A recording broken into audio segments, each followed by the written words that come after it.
Shalom jemaat semua. Shalom teman-teman. Shalom. Wah, ini kayaknya masih pada lesu semua. Shalom semuanya. Shalom. Yes. Selamat datang buat teman-teman yang hari ini bisa ibadah onsite. Senang sekali. Ada Lisha yang sudah sembuh. Hai Lisha. Nice to see you again. And selamat datang juga buat teman-teman yang Zoom. Kita sama-sama pada pagi hari ini kita bersyukur ya kita masih bisa beribadah bersama-sama sekalipun ada yang Zoom maupun ada yang onsite. Tapi mari kita mengkhususkan waktu ini untuk kita sama-sama datang di hadirat Tuhan, memuji, menyembah Dia. Saya mau undang teman-teman semua untuk bangkit berdiri. Kita ambil waktu teduh sejenak, menenangkan hati kita. Mari fokuskan hati kita di hadapan Tuhan.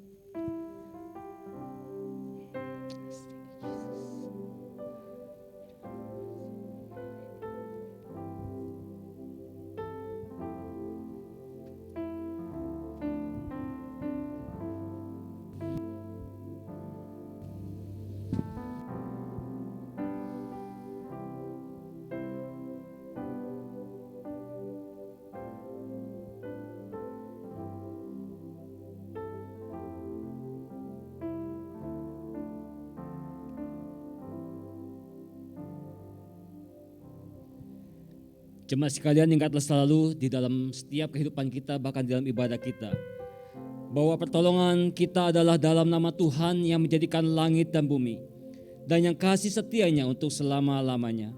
Kasih karunia dan damai sejahtera dari Allah Bapa kita dan dari Tuhan Yesus Kristus menyertai kita sekalian. Amin. Kami bersyukur Bapak kalau pada hari ini kami masih boleh punya satu kesempatan untuk beribadah. Saat ini kami mau fokuskan hati kami, pikiran kami Tuhan, untuk kami memuji dan menyembah Engkau. Karena Engkau Allah yang layak dipuji dan layak ditinggikan. Biarlah saat ini Tuhan kami menanggalkan setiap yang menjadi beban kami, segala pergumulan kami Tuhan. Dan kami mau memandang wajah-Mu. Kami rindu Tuhan. Dalam ibadah hari ini kami boleh mengalami perjumpaan pribadi dengan Engkau. Allah yang setia, Allah yang memegang hidup kami. Terima kasih Bapa. Di dalam nama Tuhan Yesus Kristus kami berdoa. Amin. Wow, berapa banyak yang minggu ini merasakan kebaikan Tuhan dalam hidup kalian? Boleh angkat tangan? Yang di Zoom juga boleh kasih reaction. Amin. God is good.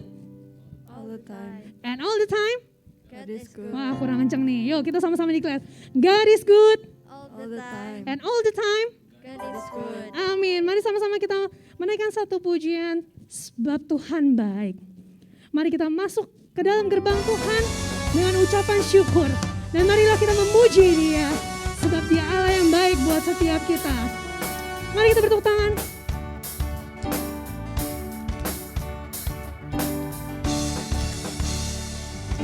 Masuk gerbangnya bersyukur dengan penuh pujian, bersuka di hadiratnya, nyanyi besarkan agung namanya, puji dan tiuplah sangkakala, musik dan tarian, semua makhluk di bumi di surga, dengan senap hati naikkan pujian, sebab Tuhan baik, sebab Tuhan baik, sebab Tuhan baik, anugerahnya kekal selamanya. Katakan sebab Tuhan baik, sebab Tuhan baik, sebab Tuhan baik, sebab Tuhan baik, anugerahnya kekal selamanya. Mari kita bersuka di hadapan Tuhan. Yesus Kristus Allah Tuhan.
kita katakan, sebab Tuhan baik, anugerahnya kekal selamanya.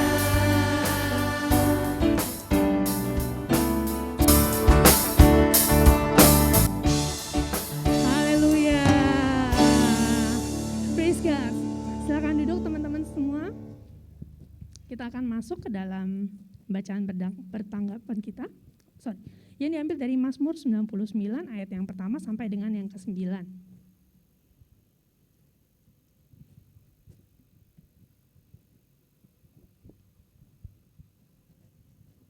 Untuk ayat yang ganjil, saya dengan para wanita akan membacakannya.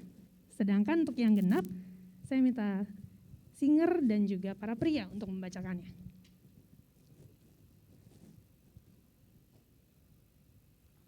Bisa ditayangkan?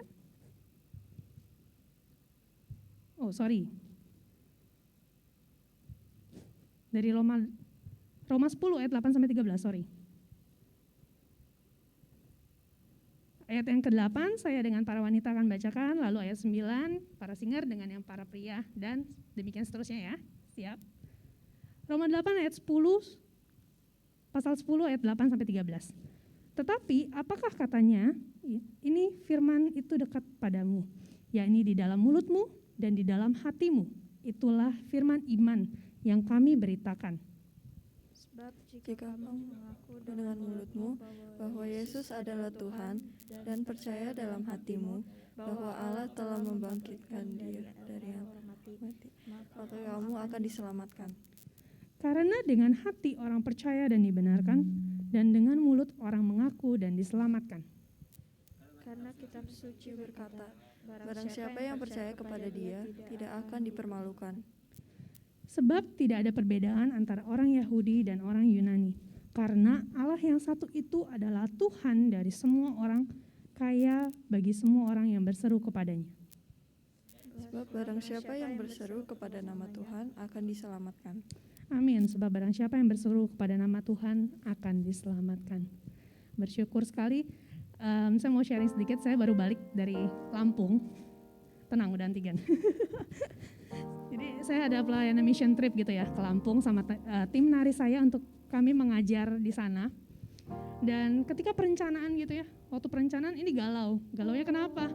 Tentunya kita tahu kondisi COVID di Indonesia saat ini ya, lagi tinggi-tingginya, apalagi daerah yang kami datangi yaitu Desa Tulang Bawang di Lampung, itu lagi tinggi banget COVID-nya.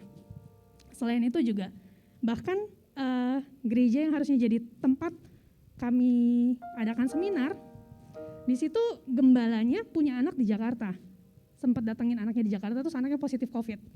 Jadi gereja itu pun ragu, nih mau nerima gak nih 6 anak dari Jakarta buat datang.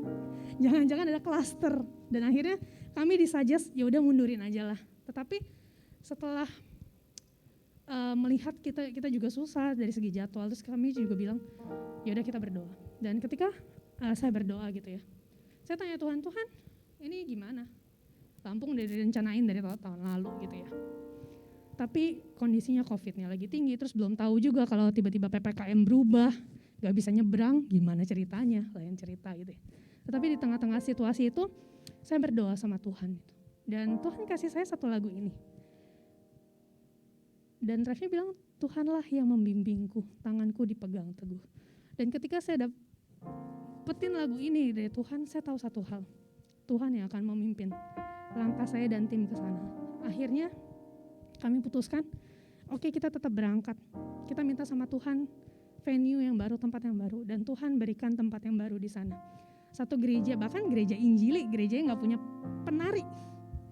Tetapi mau membuka pintunya buat kami mengadakan seminar nari di sana. Dan itu blessing banget dari Tuhan. Dan kami semua satu tim, yang awalnya ada yang ragu-ragu juga gitu untuk berangkat karena kerjaan dan segala macam. Akhirnya kita satu tim bisa tiba di sana melayani sama-sama. Dan puji Tuhannya ketika sampai di sana balik saya udah mikir, wow, orang-orang di sana ternyata nggak terlalu aware sama COVID ya. Mereka cuma tahu, oh kalau sakit ya udah meriang, batuk, pilek udah gitu. Tapi mereka tahu menular gitu ya, dalam satu pastori semua kena kayak gitu. Dan kita yang dengar udah tahu, oh ini mah COVID banget nih. Dan di situ langsung mikirnya, oke, pulang mesti tes ini, nggak boleh ini. Dan bersyukurnya ketika kami balik, nggak satu pun dari antara kami yang positif. Dan itu karena apa? Saya percaya karena Tuhan yang memimpin. Ketika kita membawa hidup kita di hadapan Tuhan, Tuhan yang memimpin hidup kita, maka kita nggak perlu takut. Kita bisa tenang. Saya mau ajak teman-teman, kita naikkan pujian ini. Mari bawa setiap pergumulanmu di hadapan Tuhan, kekhawatiranmu di hadapan Tuhan. Dan biarlah Tuhan yang memegang tanganmu. Thank you, Jesus.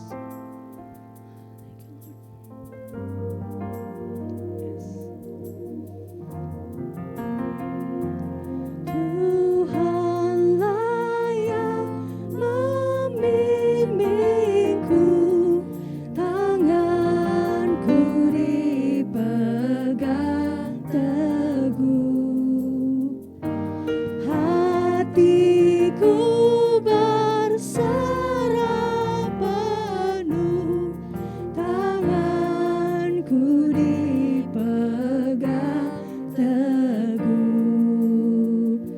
Saya undang teman-teman bangkit berdiri.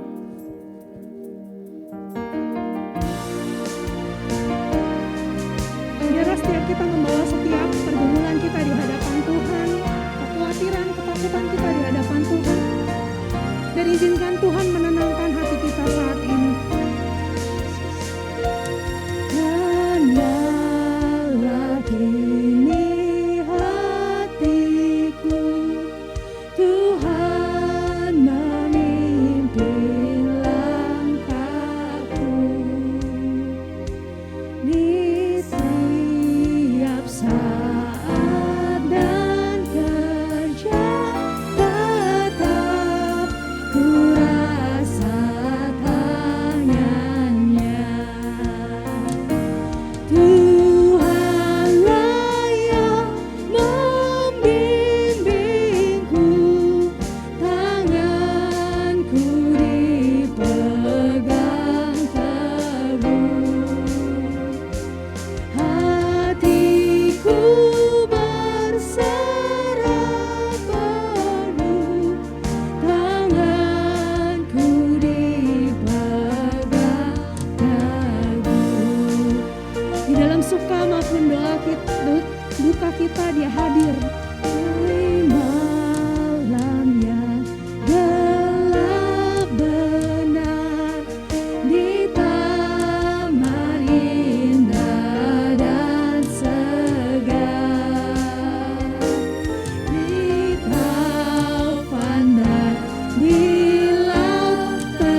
Mari teman-teman kita sama-sama berdoa.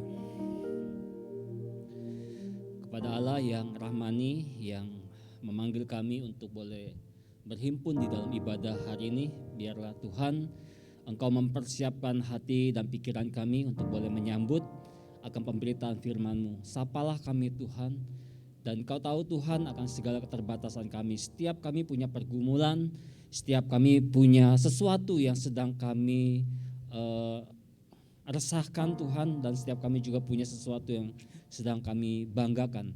Tapi biarlah Tuhan dalam kesemuanya itu kami boleh mencari pertolongan, mencari pimpinan Tuhan, hikmat Tuhan, sehingga kami dimampukan mengelola kehidupan kami, mengelola komunitas kami, mengelola iman kami dengan benar di hadapan Tuhan. Bersabdalah ya Tuhan, berkenanlah kepada setiap kami.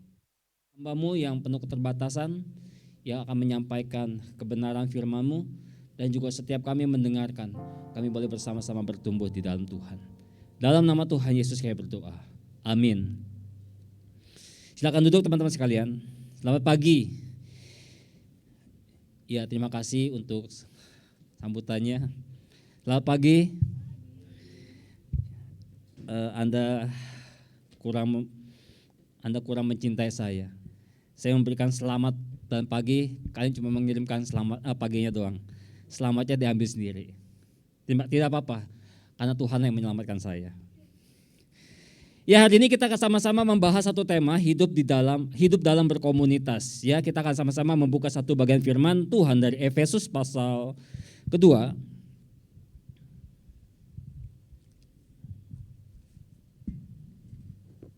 Efesus pasal 2 ayat 11 sampai yang ke 22.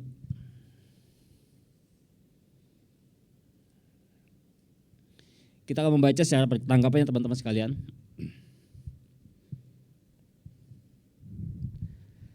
Ayat 11 saya akan membacakan 12 teman-teman, dan demikian seterusnya sampai ke 22. LAI memberikan tema dipersatukan di dalam Kristus. Karena itu ingatlah bahwa dahulu kamu sebagai orang-orang bukan Yahudi menurut daging, yang disebut orang-orang tak bersunat oleh mereka yang menamakan dirinya sunat, yaitu sunat lahiriah yang dikerjakan oleh tangan manusia.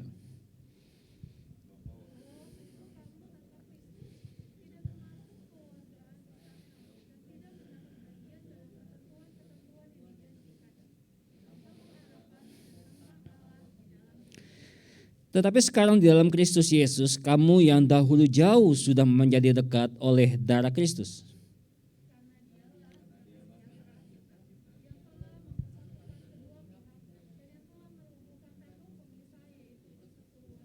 Sebab dengan matinya sebagai manusia, ia telah membatalkan hukum Taurat dengan segala perintah dan ketentuannya, untuk menciptakan keduanya menjadi satu manusia baru di dalam dirinya, dan dengan mengadakan damai sejahtera.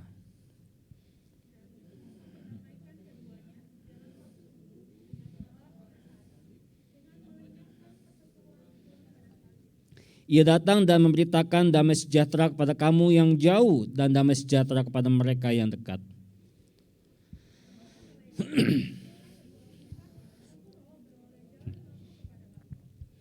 Demikianlah kamu bukan lagi orang asing dan pendatang, melainkan kawan sewarga dari orang-orang kudus dan anggota-anggota keluarga Allah.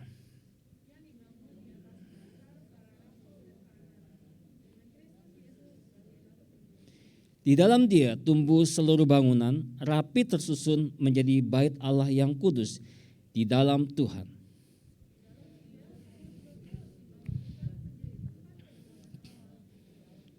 Ya teman-teman sekalian, saya beberapa kali menyaksikan di YouTube gitu ya, bahwa ternyata selebriti Indonesia itu punya beberapa komunitas. Ya misalnya Desta itu punya komunitas moge ya, motor gede gitu ya.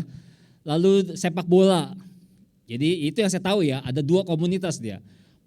Komunitas motor besar dan juga komunitas sepak bola. Kemudian ada juga komunitas pencinta reptil. Ya sekarang mulai banyak nih ya selebriti yang mulai senang memelihara reptil. Salah satunya itu si siapa? OVJ itu selain Parto, Denny Cagur, ya Denny Cagur. Ternyata dia punya palladium, tempat taruh ikan yang sangat besar. Jadi di Indonesia cuman baru dia yang punya tuh. Benar-benar dia konsepnya tuh seperti bukit dan itu ternyata di bawah itu akuarium. Ya jadi bisa melihat ikan-ikan reptil, arwana dan sebagainya. Jadi mereka berani mengeluarkan kocek yang sedemikian besar itu miliaran hanya untuk menyalurkan hobi dan mereka punya komunitasnya. Lalu Soimah, ya ternyata dia juga bukan dianya mungkin, tapi suaminya itu si Koko ya, demen juga dengan motor-motor Harley tapi yang klasik, yang kalau dinyalain itu masih kuncinya tuh kecil sekali, ya. Mesti ditarik cuk dulu, diinjak 3 kali, ya ditarik cuk, ditutup, baru jeng. Jadi itu motor Harley yang sudah sangat tua, tahun 70-an. Ya jadi mereka senang.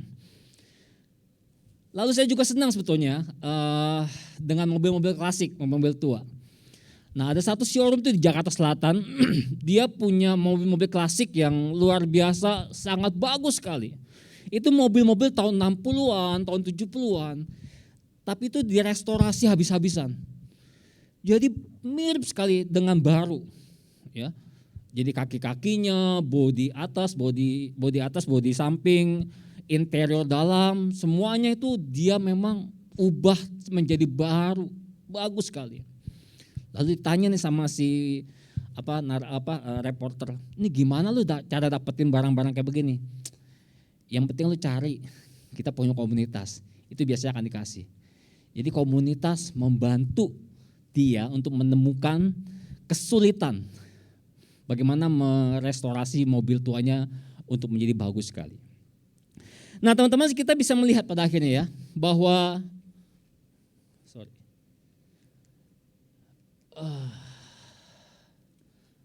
ya ada berbagai contoh tuh yang saya katakan tadi di dalam bidang kehidupan kita, saudara. Ada banyak bidang komunitas yang terdapat di dalam bidang kehidupan setiap kita.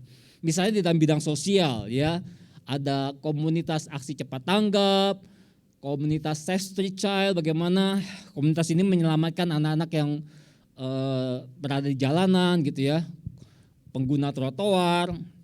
Jadi komunitas ini berani untuk menghadang motor-motor yang suka melaju di trotoar tuh ya. Resiko. Ya kalau ada orang yang merasa, ya tahu sendiri lah ya di Indonesia itu salah pun merasa benar ya, demi ambisi, demi kepentingannya. Itu orang sampai digetokin helm. Tapi buat dia is okay. Dia cinta terhadap komunitasnya. Bidang hewan tadi saya katakan ya. Ada hewan liar, pencinta kucing, Sharon mulai demen anjing sekarang ya. Ya, Theo dan Sharon suka nih dengan yang namanya anjing gitu ya. Mungkin nanti akan jadi bikin komunitasnya berdua nih. Ya. Sharon ada pelihara anjing enggak? Enggak ada ya? Oh, itu siapa tuh suka di IG-nya tuh? Papa juga ada, mama tuh ada anjing. Enggak ya? Tapi suka pergi ke tempat guguk juga kan ya? Rumah guguk ya. Ya, lalu ada bidang religi ya. Ada komunitas baca Al-Quran. Kita misalnya mengetahui ada MTQ keberapa sekarang nggak tahu. Komunitas amal dan sedekah. Ya kalau kita lihat sekarang ada tuh di IG story, di IG pun yang namanya peduli. Ya, peduli apalah gitu sesama. Jadi kalau misalnya itu suka ditampilin yang cancer lah, bapak tua yang anaknya sedang sakit lah, pedagang apalah gitu ya, membutuhkan bantuan kita. Ada komsel, oh ya, ada komunitas kajian agama dan sebagainya. Lalu di bidang minat dan hobi, tadi saya katakan ada komunitas penggemar motor, pencinta film, ya, ada komunitas fotografi, gamers, yaitu yang di belakang tuh gamers tuh berduaan tuh, klub bola, penggemar artis dan sebagainya. Jadi kita bisa menemukan banyak komunitas. Nah sekarang yang pertanyaannya teman-teman sekalian. Sedikit dulu ya. Dengan setidaknya dari semua komunitas tersebut kita menarik sebuah kesimpulan secara umum bahwa komunitas ini tercipta dari beberapa orang, terima kasih, yang berkumpul karena adanya kesamaan hobi dan minat hingga membentuk yang namanya komunitas untuk saling berinteraksi.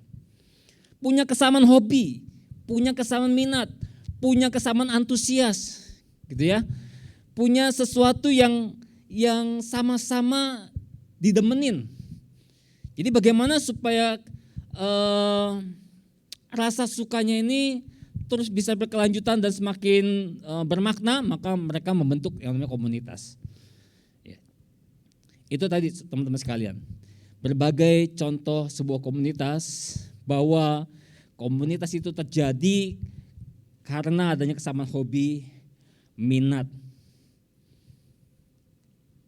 Nah, maka kalau kita melihat di dalam pengertian komunitas, menurut Kamus Webster New World Dictionary mengatakan komunitas adalah sekelompok orang yang tinggal bersama.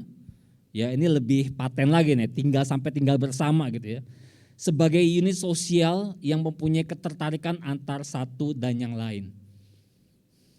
Ada komunitas gay, komunitas lesbian, ya, mereka punya ketertarikan antar satu dan yang lainnya. Lalu menurut Macmillan dan Kevis mengatakan bahwa komunitas merupakan kumpulan dari para anggotanya yang memiliki rasa saling memiliki, terikat di antara satu dan lainnya, dan percaya bahwa kebutuhan para anggota akan terpenuhi selama para anggotanya berkomitmen untuk terus bersama-sama. Itu saya katakan tadi, mobil tua bagaimana cari spare partnya yang udah lama begitu? Tenang katanya. Kalau kita rajin, kita pasti ketemu dan ada yang memberikan, komunitas, membantu. Nah sekarang pertanyaannya dengan kita nih teman-teman sekalian, ini kita ngumpul sekarang ngapain nih?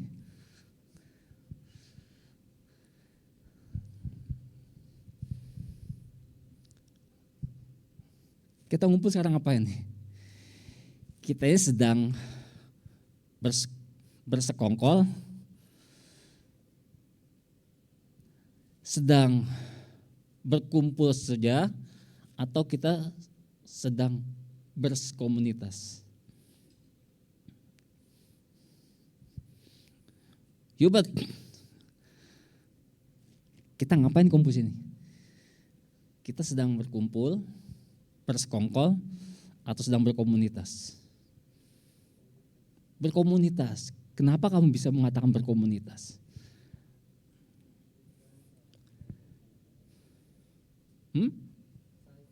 Belajar bersama-sama. Oke, yang lainnya. Lisya.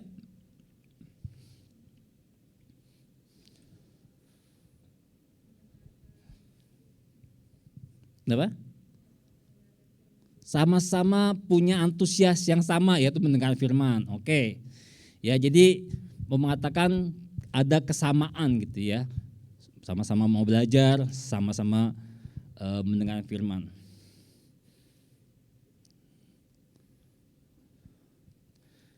Coba, Brian.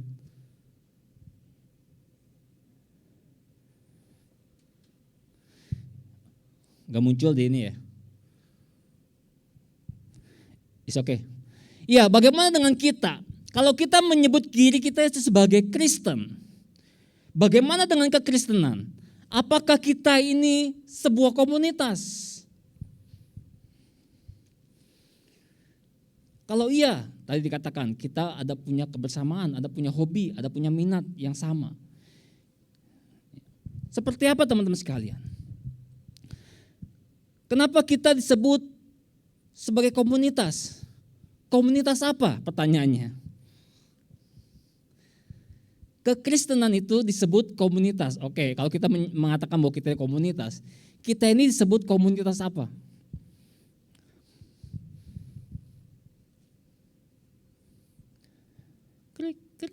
Krik. Jawab aja salah nggak apa-apa. Ini lagi trial. Tadi udah kasih kisi-kisinya tuh. Ya, sama-sama mau belajar, sama-sama mendengar firman.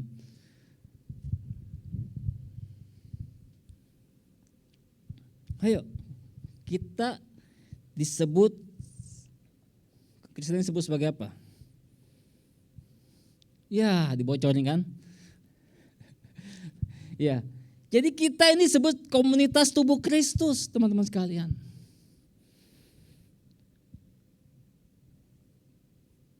Mengapa? Ada yang bisa menjelaskan?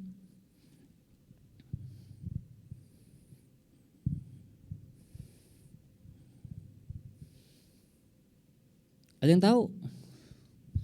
Mengapa kita disebut sebagai komunitas tubuh Kristus? Oh, tadi kita sudah baca loh ayatnya. Itu setidaknya itu ada sebuah penjelasan yang sangat baik sekali oleh Paulus.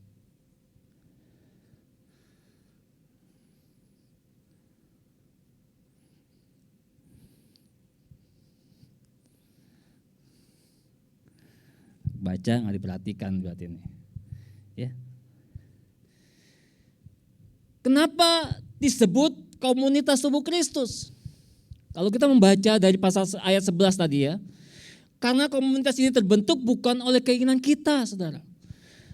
Karena adanya kesamaan hobi dan minat, bukan. Kalau mau jujur saudara, kita pasti memilih untuk gak mau mari saudara. Ya. Namun oleh keinginan Allah melalui kematian darah Yesus Kristus. Itu dikatakan tadi di ayat 11. Terus ya dijelaskan situ. Kamu yang dulu jauh sekarang menjadi dekat. Kamu yang dulu tidak dianggap bahkan secara lahiriah sebagai orang bersunat secara lahiriah pun enggak dianggap. Secara lahiriah pun lu enggak dianggap. Tetapi karena Yesus Allah berinisiatif menebus kita, menyelamatkan kita, maka kamu sekarang menjadi dekat oleh darah Yesus, kematian Yesus. Bukan saja kamu diakui secara lahiriah, tetapi secara roh kita dipersatukan oleh umat pilihannya. Yang memiliki rasa saling memiliki dan terikat di antara satu dan lainnya dalam pengakuan satu Tuhan, satu iman, satu baptisan, satu Allah dan Bapa dari semua dan di dalam semua. Itu kalau kita melihat di dalam Efesus pasal 2 11-16 lalu pasal 4 ayat 5-6 tadi. Maka setiap minggu kita pengakuan iman rasul itu untuk apa? Kembali diingatkan loh. Kita ini punya satu iman. Gereja di segala abad dan tempat. Gereja yang invisible dan yang visible. Menundukkan diri bersama dalam pengakuan. Jadi kita sebut tubuh Kristus karena bukan kita yang mau sebetulnya. Tetapi kita dipanggil, disatukan, ditebus oleh darah Yesus. Jadi komunitas yang enggak sembarangan. Kesatuan ini saudara mengatasi atau melampaui batas-batas etnis, budaya, politik atau batas apapun. Tadi, kamu orang kafir. Dan ini orang Yahudi, orang Israel. Sebuah, kalau pada masa itu saudara, kafir dan Yahudi ini dua kelompok yang tidak mungkin bisa bersatu. Bagi orang Yahudi, orang kafir itu najis adanya. Bagi orang kafir, orang Yahudi itu musuh. Bangsa jajahan. Jadi gak bisa bersatu. Tetapi di dalam Kristus disatukan. Melampaui batas apapun juga. Yang disebut sebagai warga umat manusia, kesatuan universal yang disebut sebagai gereja, eklesia. Jadi saudara, kalau kita mengenal kata gereja, itu bukan tentang gedung, bukan tentang GKI Pinangsia, bukan tentang GKY, bukan tentang GBI, tetapi tentang tubuh Kristus. Eklesia, orang-orang yang dipanggil keluar dari kegelapan kepada terang untuk memenuhi panggilan Allah. Nah, ciri daripada komunitas ini teman-teman sekalian, apa saja? Kita bisa melihat bahwa ciri daripada komunitas Kristen ini yaitu mereka adalah orang-orang yang mengikuti keteladanan Yesus. Komunitas ini adalah orang-orang yang dipanggil oleh Allah, dipersatukan oleh darah Kristus agar mereka dapat menikmati anugerah, rahmat khusus dalam hidup kita. Oleh karena itu saudara dikatakan hidup rohani mereka bercirikan keteladanan sebagai pengikut Kristus. 1 Petrus pasal 2 ayat 21 berkata, sebab untuk itulah kamu dipanggil, karena Kristus pun telah menderita untuk kamu dan telah meninggalkan teladan bagimu, supaya kamu mengikuti jejaknya. Jadi Anda ini pengikut, bukan penggemar. Kita ini adalah para murid.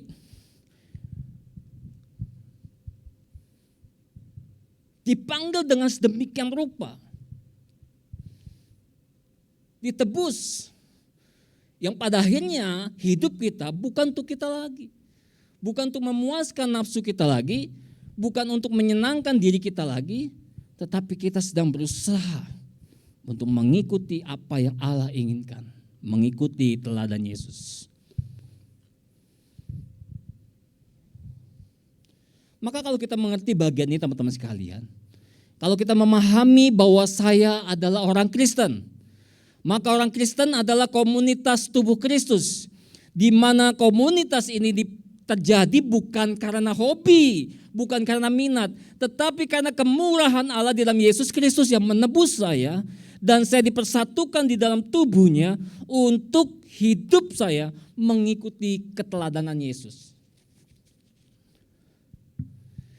Jadi saudara, kalau kita menjadi Kristen tapi kita kehilangan arah, tidak sesuai dengan ini, maka sejujurnya kita belum menjadi bagian daripada komunitas tubuh Kristus.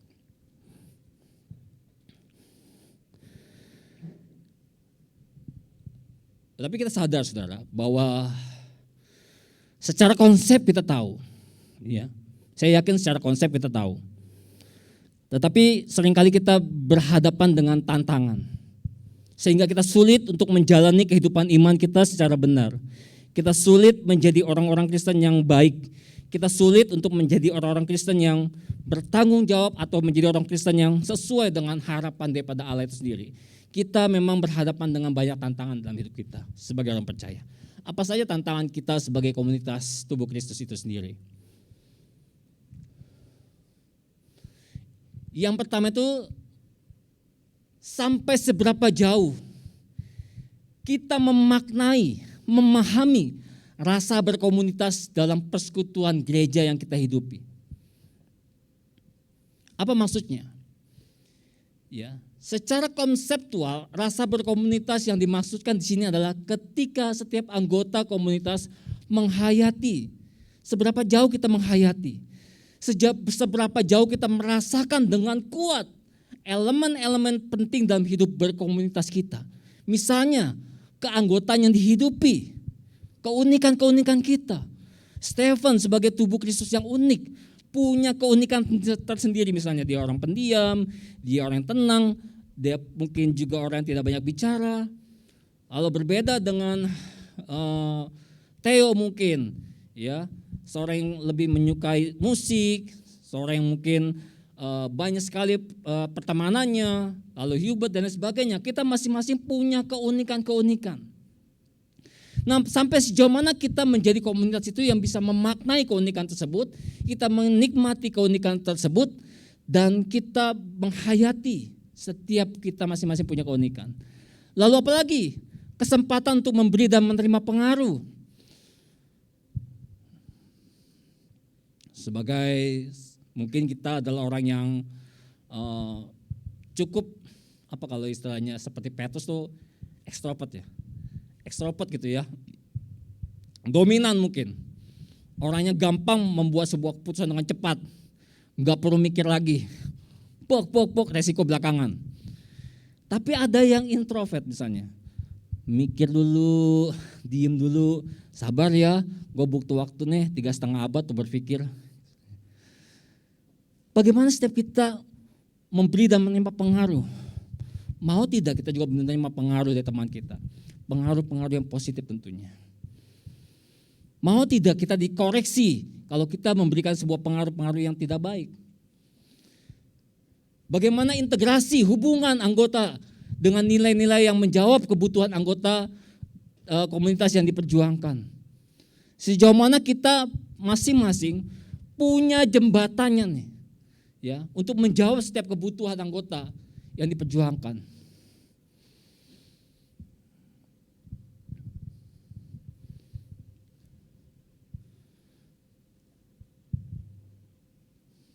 Pengalaman bersama yang dirasakan secara emosional. Ketika teman kita sakit, kita turut merasakan kesedihan, kita berempati. Sejauh mana hal-hal itu kita hayati dan nikmati di dalam komunitas kita. Itu tantangannya kadang-kadang teman-teman sekalian. Kita menjadi orang-orang Kristen yang tidak pernah menghayati bagian ini. Yang kedua,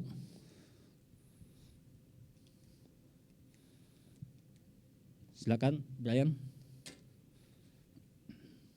Tantangan yang kedua, individualisme. Di mana paham ini menempatkan pribadi atau perseorangan sebagai yang utama dan urusan tertinggi. Bagi gua ya gua, lu ya nanti second class gitu ya. Kepentingan pribadi menjadi dasar dan norma hidup yang paling tinggi buat dia. Secara praktis, penerapan paham yang berpusat pada pribadi perseorangan dapat dengan mudah jatuh ke arah sikap semau gue. Nah, ini tantangan kita berkomunitas, saudara.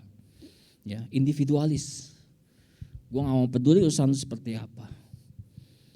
Kegelisahan lu seperti apa gue gak mau ngerti. Gue gak mau tahu. Tapi begitu dia punya masalah, yang ada semua disalahin. Lu orang ya gak perhatiin gue ya. Gue ini lagi putus cinta, tahu gak? Gue ini nangis setiap malam, apa yang ngabisin tisu yang 900 gram. Merek Nice itu mahal loh, 40.000 sekarang. Lu ya pada gak perhatiin gue ya. Tapi begitu temennya sedang sedih, dia juga gak perhatiin. Cuek aja. Nah ini masalah individualisme. Sebuah komunikasi yang semestinya menumbuhkan pribadi-pribadi dalam komunitas dengan demikian sulit terjalin, saudara. Gak gampang kalau kita punya sifat individualis. Komunikasi jadinya hanya bersifat fungsional. Kalau ketemu ya ngobrol, kalau nggak ketemu ya udah, cuek aja, nggak peduli, gitu ya. Pelayanan cuma gitu, kalau gue tugasnya gue kerjakan, kalau gue nggak ada tugas gue nggak peduli, mau yang nanti seperti apa, gitu ya. Pokoknya semua hanya sejauh tidak mengganggu kepentingan dirinya. Arah kepentingan bersama atau proyek bersama menjadi kurang diperhatikan. Nah ini tantangan yang kedua. Di dalam hidup berkomunitas, individualisme. Saudara, Tuhan memberikan kepada kita sebuah pengajaran. Kalau kamu mengasihi aku, maka kamu harus mengasihi sesamamu. Tidak mungkin kamu mengasihi aku, kata Tuhan, kalau kamu tidak mengasihi sesamamu. Omong kosong. Yang tidak kelihatan pun kau tidak kasih. Yang kelihatan pun kau tidak kasih, bagaimana Allah yang tidak terlihat itu. Maksudnya seperti itu. Ya itu tantangan kedua, individualisme. Yang ketiga, tantangan hidup berkomunitas, mobilitas tinggi dan mudahnya komunikasi. Maksudnya apa?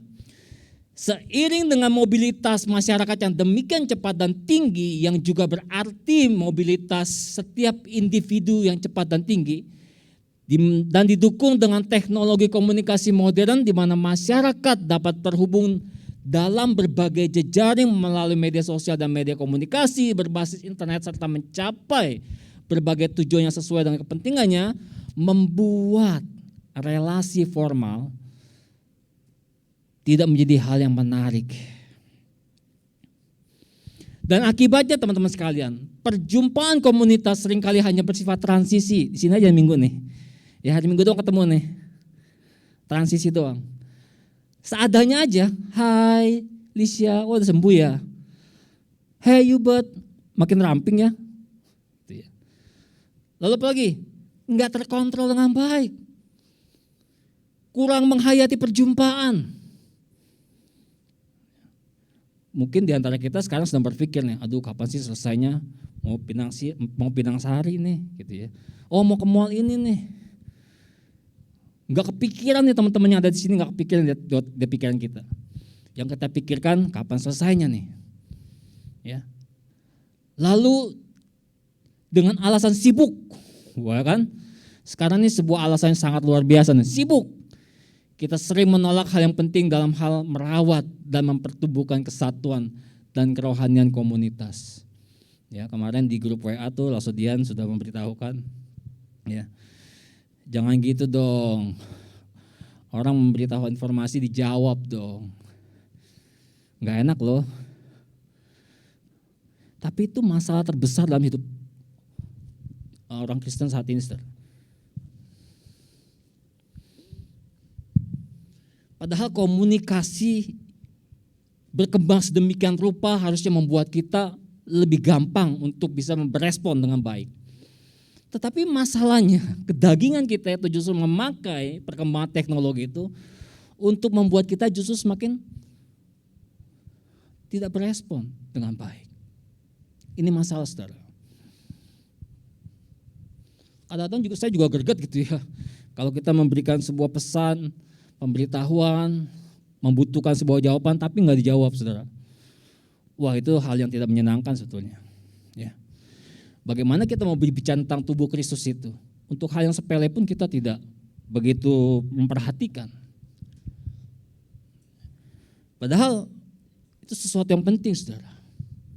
Hal yang perlu kita perhatikan dengan baik. Hal yang paling sederhana aja.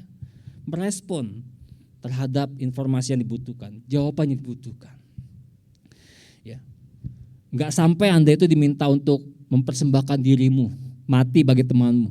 Belum sampai seperti itu, kata Paulus, kamu itu belum sampai mengeluarkan darah. Ya. Ini masalah terbesar. Mobilitas tinggi dan mudahnya komunikasi ternyata membuat kita menjadi orang yang merasa super sibuk sampai tidak punya waktu untuk memperhatikan sesamanya. Apalagi, saudara? Selanjutnya, ya, kalau tadi kita melihat tantangannya ada dua, bagaimana kita menghayati dan menikmati rasa berkomunitas kita. Lalu tantangan yang kedua adalah sifat individualisme. Lalu yang ketiga, mobilitas yang tinggi dan mudahnya komunikasi. Lalu selanjutnya, bagaimana harusnya kita hidup dalam berkomunitas. Ya, kalau kita sudah melihat nih ya, siapa kita? Kita adalah komunitas tubuh Kristus. Ya, ciri khasnya seperti apa? Ya, mengikuti keteladanan Kristus. Lalu kita juga punya tantangan dalam berkomunitas. Ya, tadi dikatakan kita kurang menghayati konsep rasa berkomunitas, individualis, mobilitas yang tinggi, yang terlalu sibuk dalam hidup kita. Nah, selanjutnya, bagaimana hidup kita seharusnya dalam berkomunitas? Next, sebentar. Hidup dalam berkomunitas, ya. Yang pertama, teman-teman sekalian, bagaimana kita hidup dalam berkomunitas? Yang perlu kita lakukan selanjutnya.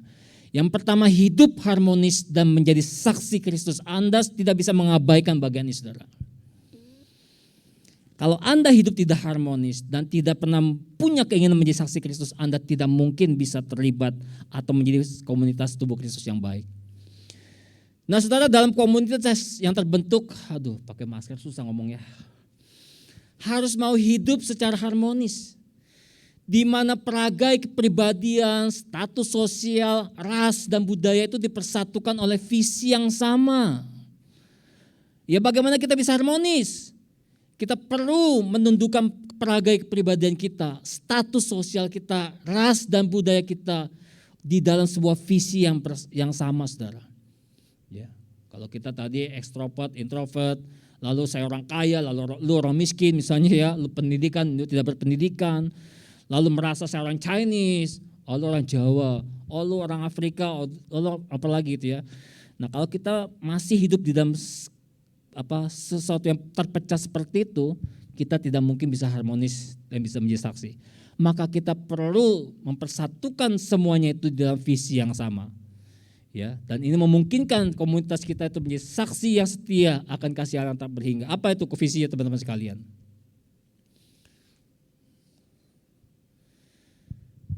Visi komunitas kita adalah komunitas yang mengalami transformasi dalam cara pandang terhadap diri, sesama, dan dunia sebagai akibat pengenalan akan pribadi dan kasih Tuhan serta Injilnya. Dan berjalan dalam kepastian menuju ke arah yang tepat dan benar.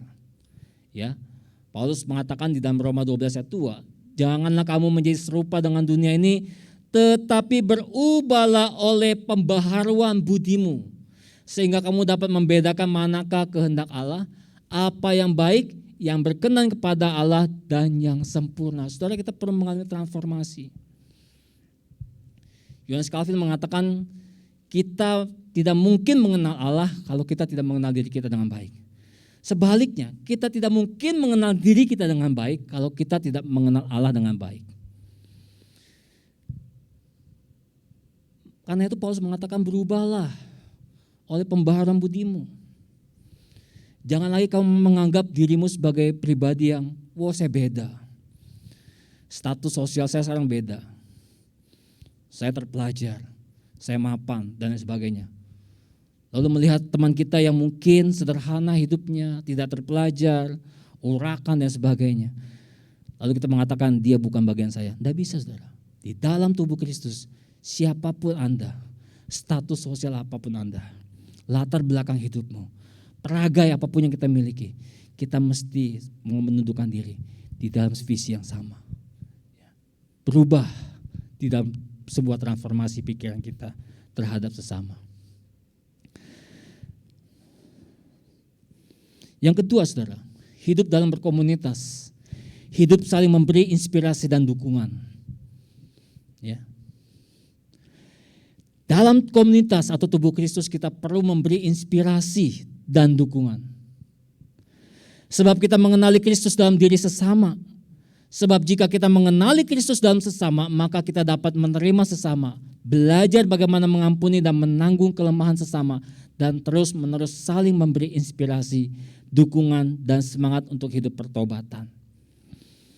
Sambil kita menghormati kekhasan setiap pribadi dan menghargai corak setiap budaya, keragaman, dan kemajemukan menjadi terpadu dalam hidup berkomunitas. Kita saling memberi inspirasi dan dukungan agar setia akan komitmen iman kita kepada Allah Tritunggal.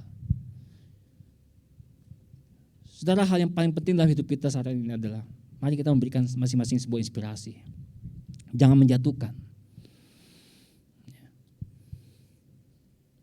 Pakai setiap perkataan kita. Pakai setiap pemikiran kita untuk menginspirasi dan bukan menjatuhkan. Nah, kadang-kadang kita temukan di gereja ini sekarang cenderung ya, orang Kristen itu saling menjatuhkan, saling menjelekkan, tidak memotivasi. Oh, gitu datang ya. Oh, gereja lu kayak begini ya. Atapnya bolong-bolong ya. Ya sedikit amat yang datang. Kayak begini nih kondisi ruangannya. Gitu ya. Wow, gue kemarin ke gereja sana loh. Wih, luar biasa bagus loh. Atasnya tuh gak bolong-bolong begini, tapi full lampu. Jadi kita tuh masuk aja langsung, wah keren. Dia punya mimbarnya, gila tuh layarnya, green screen-nya besar banget gitu ya. Gede. Wah, WL-nya juga keren-keren, nyanyinya, bandnya segala macam. Saudara, kalau kita ketemu dengan orang kayak begitu gimana perasaan kita? Kayak penasian brengsek nih, kapan dibangun gitu kan ya. Mulai dah kita merasa, aduh iya ya, ngapain dipinang siaran lama-lama. Suasananya dingin, orangnya dingin gitu kan ya. Semuanya serba dingin. Ini gereja apa freezer sih? Mestinya masuk sini jangan orang nih, buah atau daging gitu ya. Sudah kayak begitu, seringkali muncul kayak begitu tuh. Enggak memberikan inspirasi justru, enggak mendukung. Harusnya kita memberikan sebuah inspirasi. Bagaimana kita membangun sebuah kehidupan gereja yang bertumbuh, yang sehat. Ya. Bagaimana kita saling menguatkan satu dengan yang lainnya, bukan saling menjatuhkan, saudara. Bukan saling melemahkan, tapi memberikan dukungan. Yang ketiga, komunitas yang saling mendengarkan.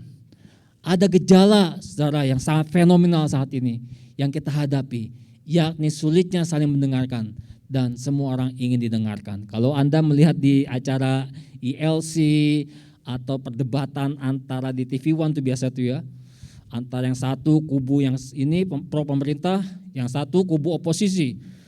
Kalau udah ngomong, saudara, waduh, tidak ada yang mau mendengarkan, semua ingin bicara, semua ingin menyatakan kebenarannya, semua ingin didengar dengan benar, saudara. Perdebatan, dan itu kita saksikan setiap hari di televisi. Ya, kita menjadi orang-orang yang sulit untuk mendengarkan apa yang menjadi kegelisahan setiap orang.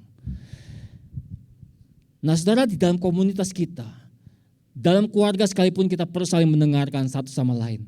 Mendengarkan apa yang menjadi kebutuhan masing-masing anggota komunitas ataupun anggota keluarga. Ya, kita perlu mendengarkan. Kita mesti punya waktu untuk mendengarkan sesama kita. Jangan cuma mau didengar. Ya.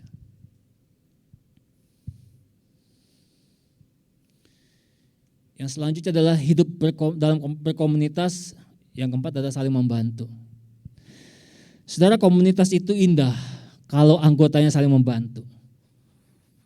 Tanda hidup komunitas yang saling membangun adalah mendengarkan dan saling membantu dalam setiap kesulitan yang dialami masing-masing anggota komunitas. Saling membantu dapat menolong setiap anggota komunitas semakin nyaman, aman, dan penuh kasih persaudaraan. Ya. Kalau kita melihat di dalam ayat 19-22, kita bisa melihat bagaimana sebetulnya setiap kita terpanggil untuk menghayati secara konkret hidup komunitas dengan sikap saling membantu. Ya, yang tak lain adalah kita perlu mengenal, memberikan diri sehingga muncul kesadaran untuk berbagi. Nah, saudara, masalah terbesar di dalam gereja saat ini adalah kompetisi. Kompetisi. Orang dulu waktu mulai online gitu ya, orang mungkin berpikir sekarang gereja ini sudah mulai terbongkar tembok-temboknya, mulai mau menyatu gitu ya. Sudah tidak ada lagi yang namanya GKI, GBI, GKY, GPDI, ya, dan lain sebagainya. Semua sudah bisa bertemu secara online, bersama-sama melayani dan menjadi berkat buat banyak orang. Tapi ternyata saudara, yang terjadi sebaliknya. Justru gereja semakin kuat berkompetisi, tidak hanya secara onsite namun online. Ya, bagaimana gereja yang satu membuat sebuah tayangan, ya, lalu menggelontorkan. Ada satu gereja di Bandung, juga dia punya cabang di Jakarta, itu menggelontorkan sampai miliaran rupiah. Untuk apa? Untuk men-set bagaimana bisa melakukan tayangan online yang menarik. Jadi dia menggelontorkan miliaran rupiah untuk membeli kamera, set panggung dan sebagainya.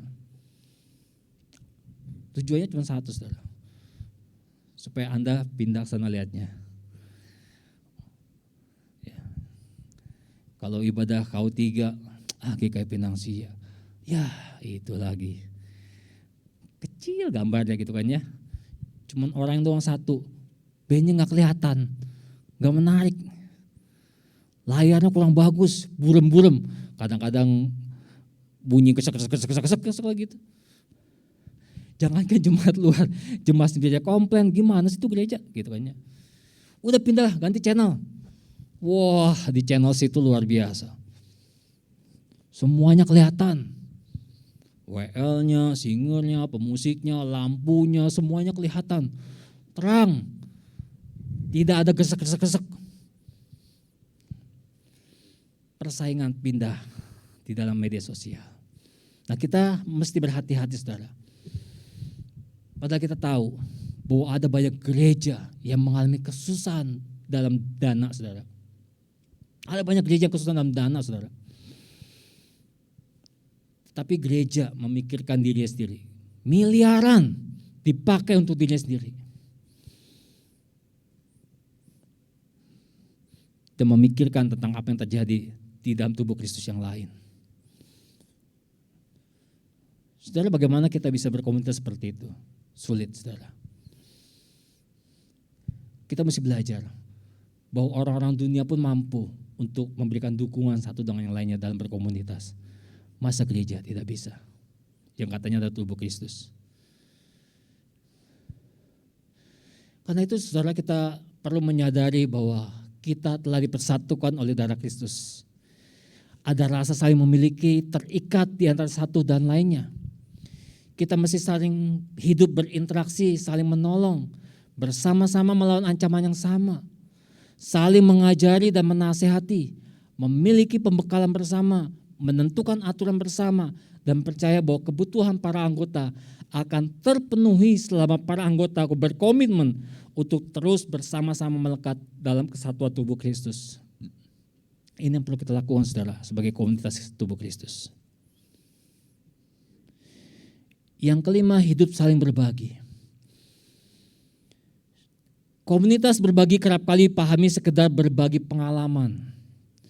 Padahal yang seharusnya komunitas berbagi melampaui pengalaman, berbagi pengalaman.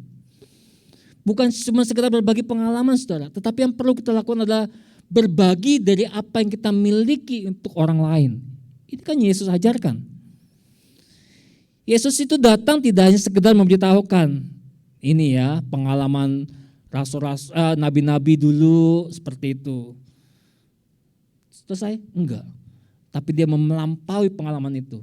Dia membagikan dirinya, mati di kayu atas kayu salib.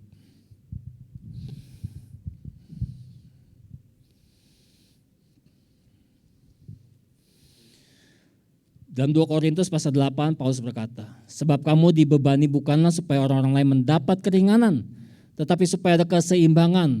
Maka hendaklah sekarang ini kelebihan kamu mencukupkan kekurangan kamu supaya ada keseimbangan. Kadang-kala saudara ya, kita telah mendapatkan bantuan dari orang lain, pertolongan dari orang lain.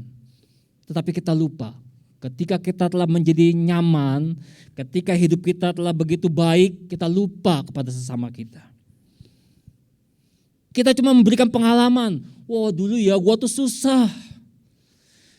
Tapi karena ada seseorang yang baik, tolong gua dan gua bisa sekarang menjadi hidup lebih baik.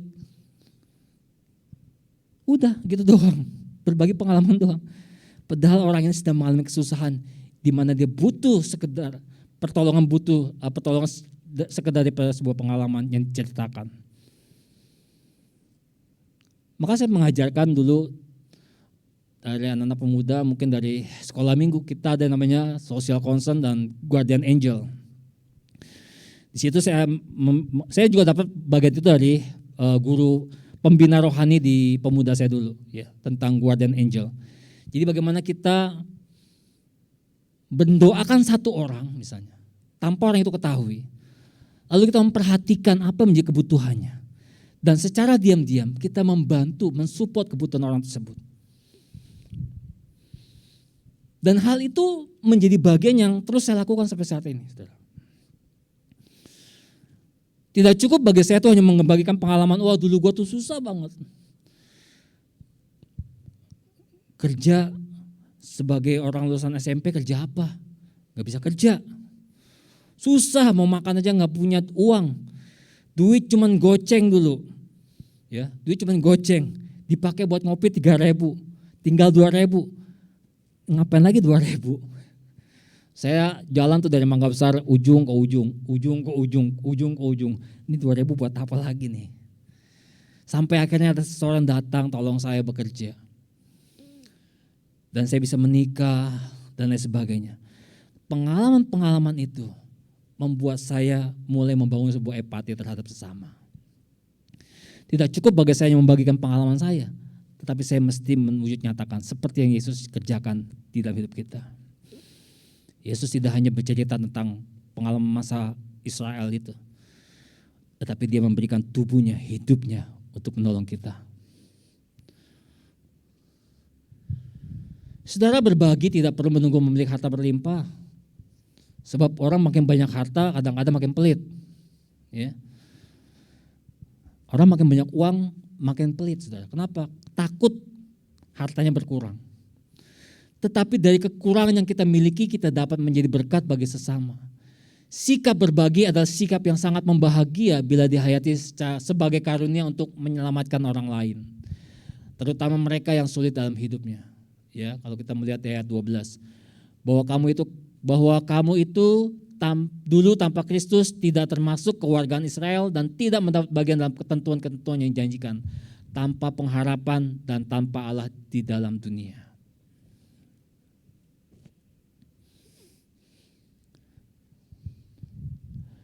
Maka kesimpulan saudara yang terkasih, komunitas Kristiani merupakan suatu hidup dalam komunitas yang dibentuk oleh Allah di dalam penebusan Kristus. Komunitas yang terdiri dari orang-orang beriman yang memiliki ciri-ciri setia pada Kristus dan ingin sama-sama memiliki serta mencapai tugas dan visi yang sama dan saling mendukung untuk bertumbuh di dalam Kristus. Komunitas Kristiani sebagai tempat belajar mempraktekkan hubungan kekeluargaan berupa sikap saling mendengarkan, saling membantu, dan saling berbagi. Kehidupan dalam komunitas yang memiliki kebersamaan dalam bertumbuh dalam Kristus, kebersamaan dalam membangun karakter, kebersamaan dalam melayani, kebersamaan dalam berjalan untuk mencapai suatu tujuan yang tetap berpegang pada Yesus Kristus. Melalui kehidupan komunitas ini, Allah dipermuliakan. Injil diberitakan lewat kesaksian hidup yang menjadi teladan iman. Jadi enggak gampang saudara ya. Kalau Anda mengatakan Anda sebagai orang Kristen, maka Anda perlu melakukan semuanya ini. Komunitas tubuh Kristus tanpa melakukan ini, maka sebetulnya kita tidak layak untuk berkata, I am a Christian. Kita berdoa. Biarlah Tuhan Kau menolong setiap kami untuk boleh sungguh-sungguh menghidupi panggilan kami ya Tuhan. Bahwa pada saat kami dipilih, dipanggil, ditebus, diselamatkan oleh Yesus Kristus, maka selanjutnya kami memiliki tugas dan tanggung jawab yang tidak mudah ya Tuhan. Kami mesti memahami ini dulu. Bahwa kami disatukan sebagai tubuh Kristus, maka kami bukan lagi hidup untuk mementingkan dan menyenangkan diri kami, tetapi mementingkan dan menyenangkan hati Tuhan. Kami tahu Tuhan ada tantangan. Dunia yang semakin individualis. Orang yang kurang menghayati konsep dan makna daripada sebuah komunitas. Orang yang mementingkan diri sendiri. Orang yang semakin pelit. Orang yang cuma senang cerita pengalaman hidupnya. Itulah tantangan-tantangan yang akan kami hadapi ya Tuhan. Tetapi kami ingin menjadi orang-orang yang sungguh-sungguh menghidupi sebagai bentuk daripada hidup yang memuliakan Tuhan.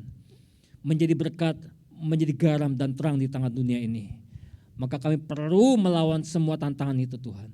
Kami perlu fokus kepada Tuhan. Kami mau menyatukan visi kami untuk mengerjakan apa yang Tuhan percayakan dalam hidup kami.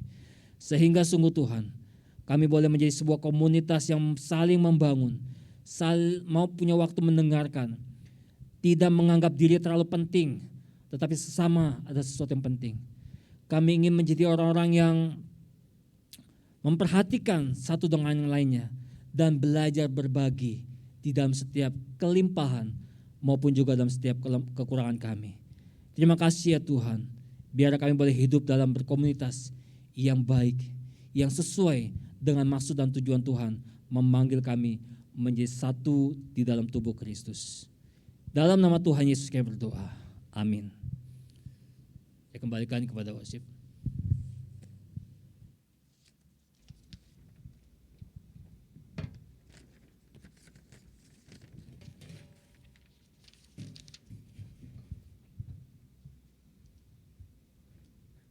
Terima kasih pada Setono yang sudah memberikan firman Tuhan pada pagi hari ini. Saya undang teman-teman semua, kita sama-sama bangkit berdiri. Kita mau mengikrarkan pengakuan iman percaya kita seturut dengan pengakuan iman rasuli. Kita mengaku bersama, aku percaya kepada Allah, Bapa yang Maha Kuasa, Kahli langit dan bumi, dan kepada Yesus Kristus, anaknya yang tunggal Tuhan kita, yang dikandung daripada Roh Kudus, lahir dari anak darah Maria, yang menderita sangsara di bawah pemerintahan Pontius Pilatus, disalibkan, mati dan dikuburkan, turun ke dalam kerajaan maut. Pada hari yang ketiga, bangkit pula dari antara orang mati, naik ke surga, duduk di sebelah kanan Allah, Bapa yang Maha Kuasa. Dan di sana ia akan datang untuk menghakimi orang yang hidup dan yang mati. Aku percaya kepada Roh Kudus, gereja yang kudus dan am, persekutuan orang kudus, pengampunan dosa, kebangkitan orang mati dan hidup yang kekal. Amin. Silakan duduk. Kita sama-sama akan masuk ke dalam persembahan. Hari ini adalah minggu pertama, jadi diingatkan bahwa minggu pertama kita selalu ada gerakan sampul atau persepuluhan. Dan kalau misalnya teman-teman belum mempersiapkannya, bisa memberikan persembahan baik melalui scan QRIS yang ada di depan kursi ataupun yang akan ditayangkan di Zoom. Bisa juga kalau teman-teman yang onsite bisa langsung menaruhnya di dalam kotak persembahan. Atau juga ya teman-teman yang di Zoom yang masih punya celengan bisa dimasukkan dalam celengan, nanti akan dikumpulkan. Kita sama-sama akan memberi, kita mau naikkan satu pujian Tuhan yang benar.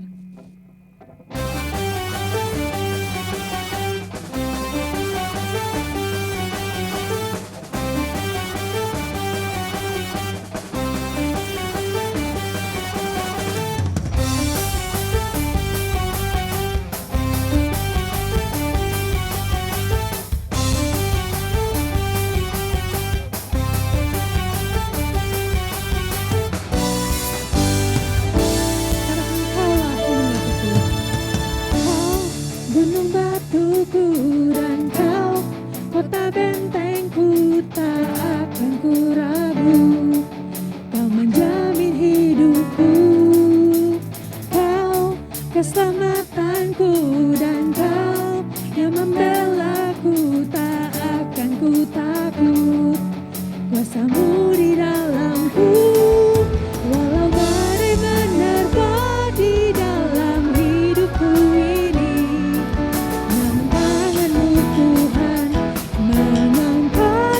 Tinggi, kau Tuhan yang benar, tak pernah tinggalkan. Dahulu, sekarang, selamanya, janjimu tak berubah. Kau Alfa dan Omega, awal dan akhir. Semesta alam memuja Engkau Tuhan yang benar. Mari kita bangkit berdiri.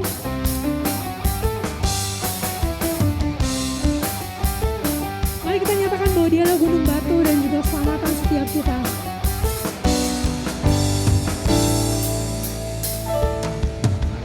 Kau gunung batuku dan kau kota bentengku, tak akan ku ragu.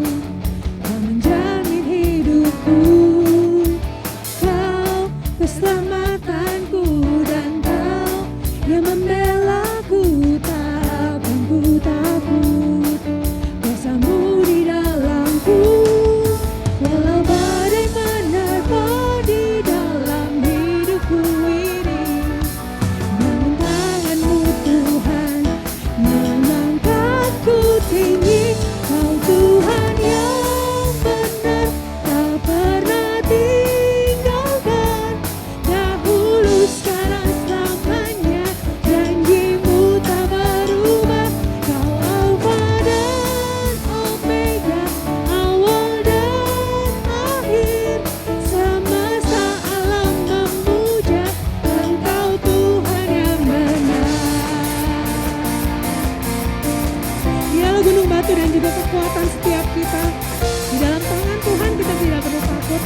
Dalam apapun yang kita hadapi, ada Tuhan yang menyertai setiap kita.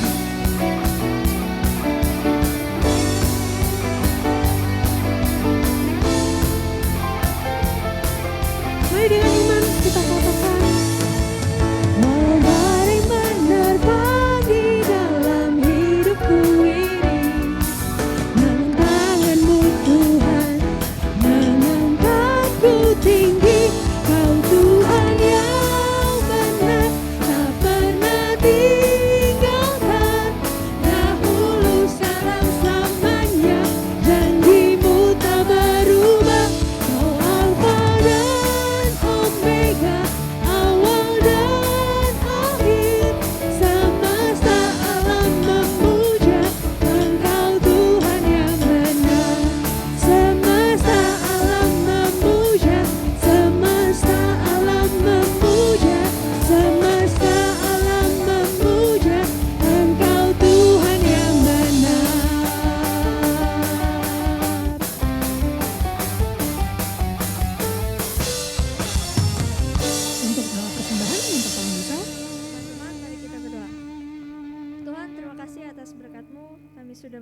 persembahan. Tuhan berkati agar persembahan ini dapat berkenan di hadapan-Mu. Terima kasih Tuhan, dalam nama Tuhan Yesus kami sudah berdoa. Amin. Silakan duduk teman-teman sekalian. Kita akan masuk ke dalam warta jemaat yang akan dibawakan oleh Brian.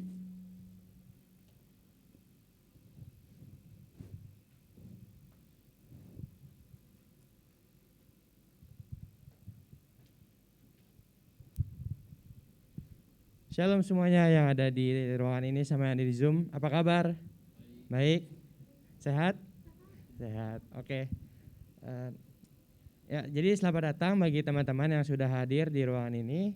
Bagi teman-teman yang baru pertama kali datang ke ibadah Komisi Remaja ini, kami dengan sangat senang hati menyambut kalian di tempat ini. Adakah yang pertama kali datang ke ibadah kami? Yang di belakang Hubert? Halo. Boleh berdiri dong, kenalin diri dulu.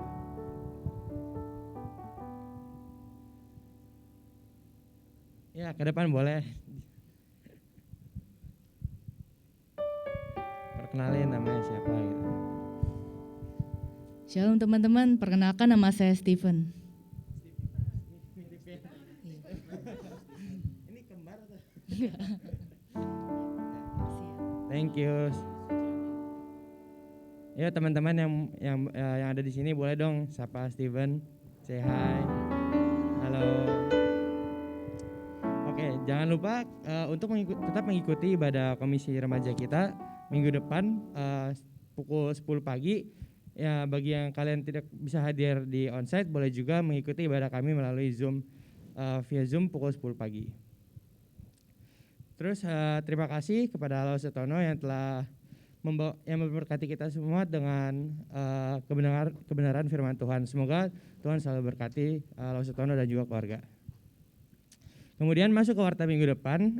Jadi tema yang akan disampaikan adalah Toxic Friendship yang nanti akan dibawakan oleh Evangelis Efraim Setiawan. Dan worship team yang akan bertugas untuk minggu depan adalah tim saudari Chelsea dan juga tim. Jadi bagi para penatalan yang bertugas minggu depan mohon dipersiapkan dengan baik. Kemudian juga ada reminder morning devotion. Jadi setiap harinya di grup teens kita, Laus Tono, Laus Efraim dan juga Cidian akan menyampaikan morning devotion. Jadi mari kita memulai hari ini dengan mendengarkan firman Tuhan. Jadi bagi teman-teman yang belum masuk ke grup teens WhatsApp Komisi Remaja ini boleh hubungi penelitian yang ada di sini. Berikutnya, jadi minggu ini ada teman kita yang berulang tahun. Nah, yang pertama ini ada Marco Laurendra. Ini Marco ini ada di belakang yaitu tim multimedia. Jadi bagi teman-teman yang belum mengucapin ulang tahun kepada Marco boleh setelah ibadah ini. Kemudian ada juga teman kita yang berulang tahun minggu ini yaitu Madeline. Madeline ada di Zoom kah? Oke, jadi bagi teman-teman yang belum ngucapin boleh langsung ngucapin di grup WhatsApp atau personal chat juga boleh. Oke, sekian dari warta minggu ini, terima kasih. Terima kasih Brian. Yuk kita sama-sama mau tutup ibadah kita pada siang hari ini. Silakan teman-teman bangkit berdiri. Kita mau menaikkan segala pujian, kemuliaan hanya bagi Tuhan, sebab Dia yang layak dipuji. Thank you Jesus.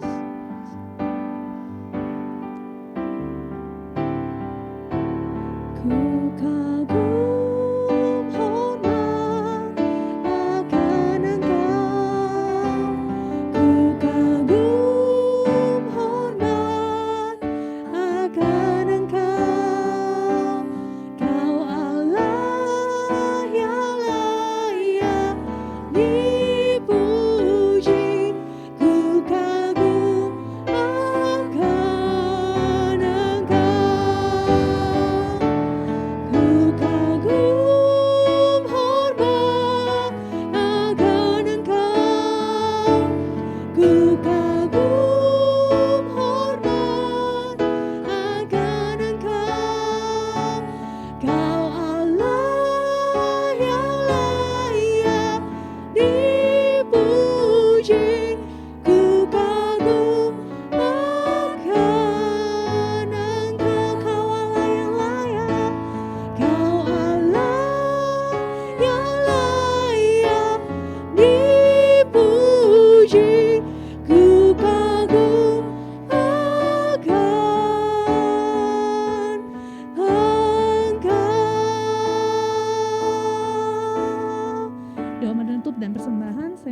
penginjil Efraim.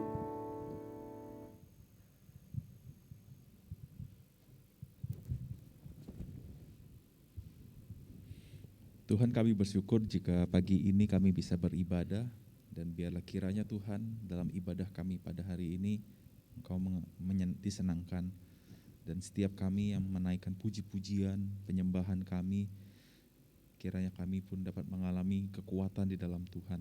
Terlebih lagi kami juga dapat menghidupi kebenaran firman Tuhan yang Tuhan anugerahkan sekali lagi di dalam setiap kami untuk menjadi komunitas di dalam Tuhan. Dan Tuhan tolong kami Tuhan agar kami menghidupi kehidupan kami sesuai dengan Tuhan ajarkan, dan melalui kebenaran firman Tuhan itu pun pula kami juga mengalami kekuatan daripada Tuhan. Bapa, kami berdoa Tuhan untuk bangsa dan negara kami yang saat ini mengalami kondisi yang masih dalam situasi pandemi Omikron. Kiranya Tuhan menolong agar setiap kami juga dapat tetap waspada, dapat tetap menjalani kehidupan kami juga dalam perlindungan dan campur tangan Tuhan. Bapak, kami juga berdoa untuk teman-teman kami yang juga berulang tahun. Kami berdoa bagi Marco dan Madeline.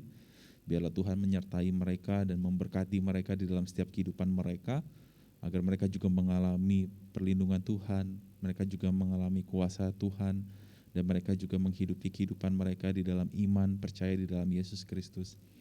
Kami juga bersyukur Tuhan, kami kehadiran teman kami Stephen, dan kiranya Tuhan menolong memberkati dia dalam kehidupannya, dalam pelayanannya, dalam setiap apapun yang Tuhan percayakan dalam kehidupannya juga Tuhan selalu sertai.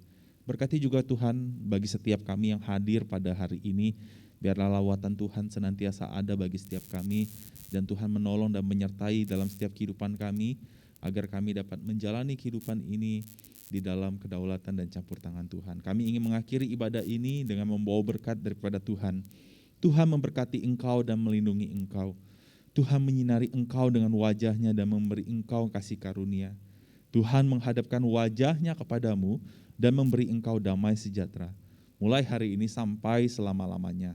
Amin. Silakan duduk. Silakan mengambil waktu teduh. Tuhan Yesus memberkati. Sampai jumpa di ibadah kita di minggu yang akan datang. Tuhan memberkati.